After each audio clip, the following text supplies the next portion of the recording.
Internet, and welcome to Retro Nick Relics, the retro video game show where I give you my 2-bit opinion on these 8 through 32-bit relics. Today, we're going back to the mansion, because I'm reviewing Splatterhouse 2, or as I like to call it, Splatterhouse 2. Move this man! Rick leaves the arcade and stars in this Mega Drive/Genesis exclusive, developed by Now Production and published by Namco in 1992. That's boring. You're boring, everybody. Quit boring everyone. All right, let's get into it. The story of Splatterhouse 2 picks up 3 months after the events of Splatterhouse. A guilt-stricken Rick has nightmares of Jennifer, hearing familiar voices in his sleep that turn out to be the reformed Terror Mask, promising that he can help rescue Jennifer from... You guessed it, Frank Stallone.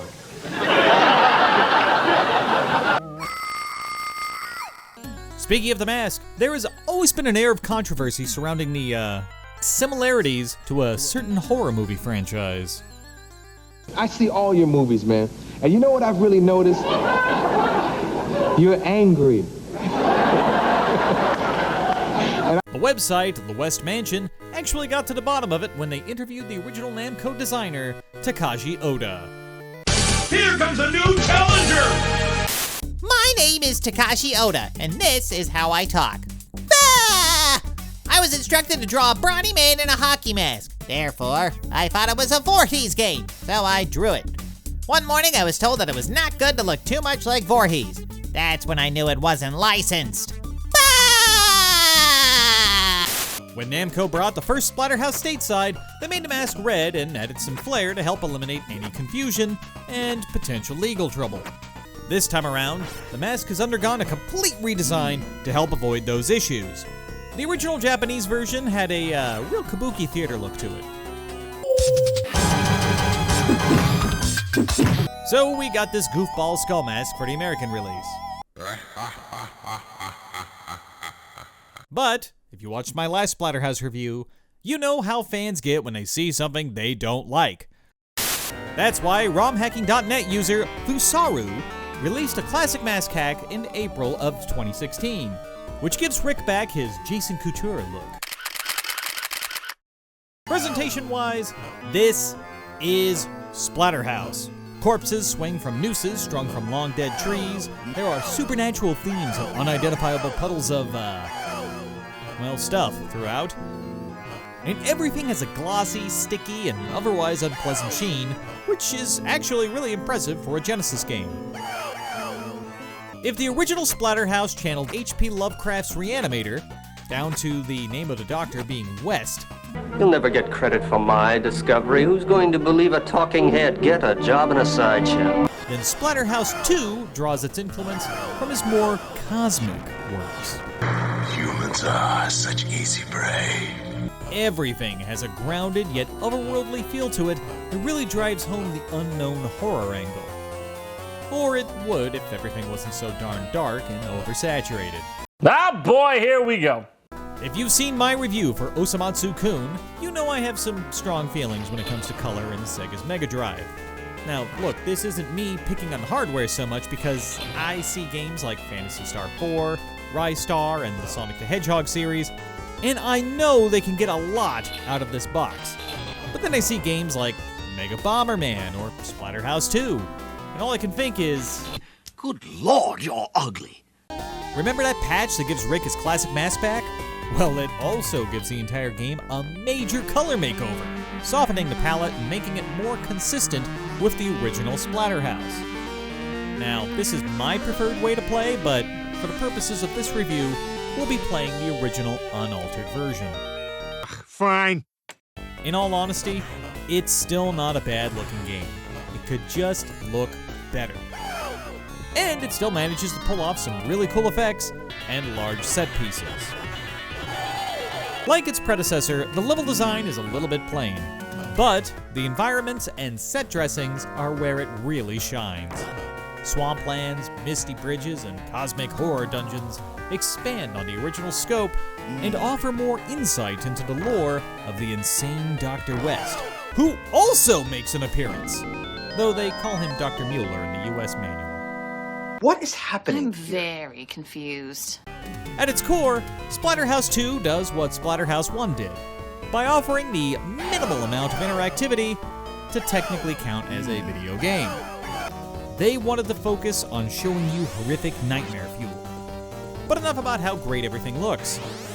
Let's see how she handles. Gameplay-wise, it's Splatterhouse. Rick controls exactly the same way he did in the original. You can move and crouch with the D-pad, B punches and kicks, and C makes Rick jump. That sliding kick is also back and still really hard to do on purpose. I am so bad at this. There are also weapons you can pick up, just like in the original. Deja vu! The lead pipe is very similar to the 2x4 in Splatterhouse, again giving you that satisfying splat as you splatter There it is! the bad guys against the back wall. The demon bone basically shoots your opponent's head and spine through their anus. And the chainsaw is great for making blood-soaked fetal nightmares wriggle and scream as you cut into them. Wait, what? It's also great for popping big zits.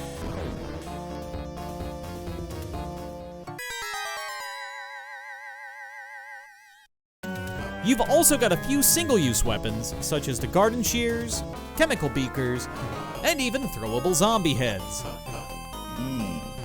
Classic shotgun is back too, and just as overpowered as ever. But my favorite weapon in Splatterhouse 2? It's gotta be the Bodor. Just because you can hit home runs with rotting zombies that fly into the background and make a little splash when they hit the water.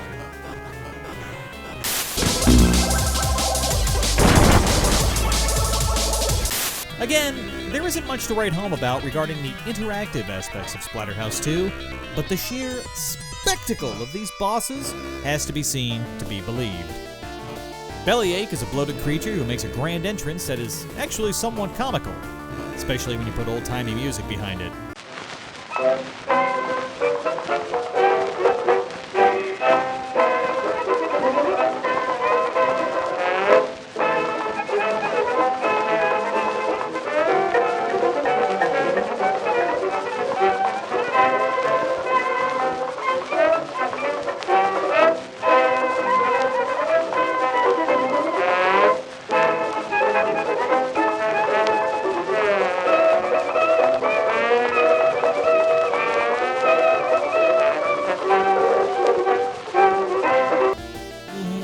He attacks by charging forward and vomiting green acid at Rick. He also keeps with the Splatterhouse tradition of hitting you once you think the battle is over. Big Head is, well, a big head that pukes nasty squished demon hens at you.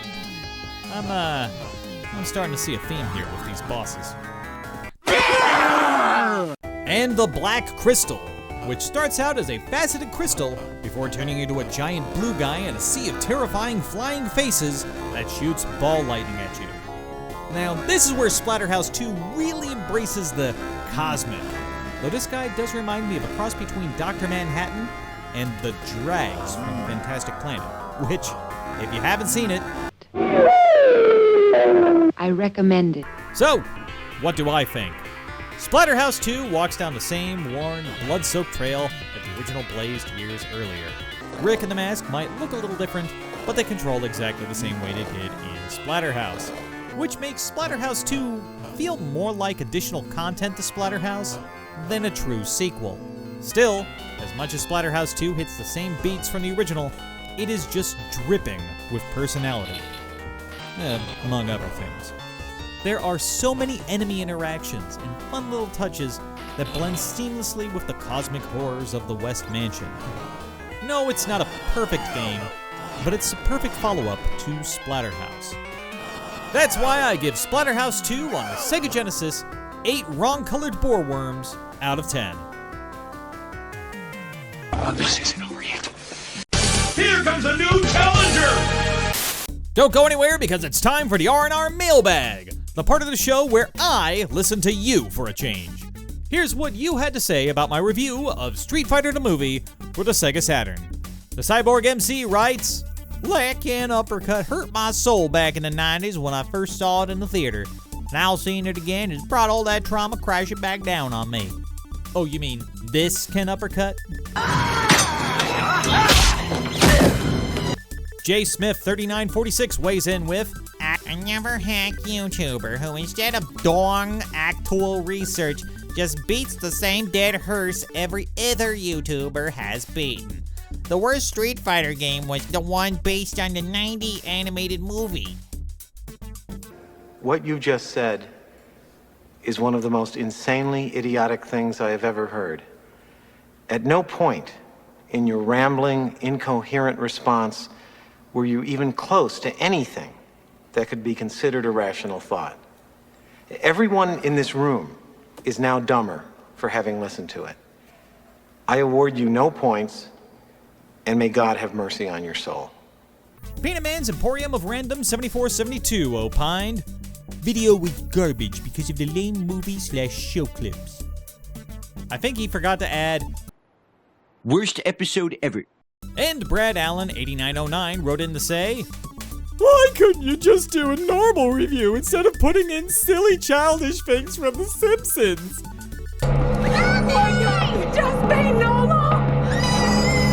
And finally, I received a recent comment on my review of Splatterhouse and Splatterhouse Chrome from Combo Mamba, who wrote, Splatterhouse has always been one of my favorite video games to come back to every Halloween since I found out about it as a kid. So when this video popped up in the algorithm, I couldn't help but watch. Not only was it very informative and well edited, but Wow, that's a lot of words. Too bad I'm not reading them. They continued their review with, you earned the sub with this one for sure. I'd love to see you tackle Splatterhouse 2 and 3 at some point. Done! As usual, I want to give a major shout out to my friends over at Retro Game Squad, who you've heard from in my review of Street Fighter the movie for the Sega Saturn. You can also hear me on their show from time to time, where I wax nostalgic about even more Japanese games. You can find their show at RetroGameSquad.com or follow them on Twitter with the handle @RetroGameSquad. Is this it, Batman? Is this the end? Thank you so much for tuning in to Retro Nick Relics. If you liked this video, please be sure to slap those like and subscribe buttons, and then tune in again to find out what I dig up next. I'm Retro Nick. And you'd be too if you were me.